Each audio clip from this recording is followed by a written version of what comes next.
اگر تو محبوب حقیقی کو نہیں دیکھ سکتا تو تیرا دیکھنا کسی کام کا نہیں۔ محبت اور ہیبت ایک دوسرے کی ضد ہیں۔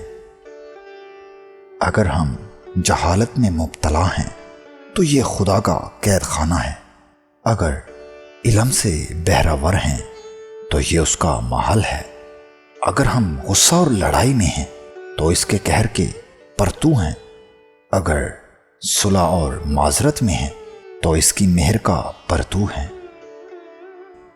اگر الف کی طرح تو خالی ہو جائے تو اس راستے میں تو یگانہ انسان بن جائے گا۔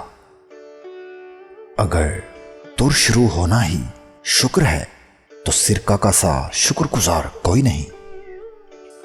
قابل مبارکباد ہے وہ شخص جو خودی سے نکل گیا اور کسی زندہ کے وجود سے وابستہ ہو گیا۔ افسوس ہے اس زندہ پر جو مردے کا ہم نشین ہوا اور مردہ ہو گیا اور زندگی اس سے نکل بھاگی۔ جو صبر اختیار کر لیتا ہے آسمان سے بلند ہو جاتا ہے۔ کامل انسان اگر خاک لے لے سونا ہو جائے، اور ناقص انسان اگر سونا لے لے تو خاک ہو جائے۔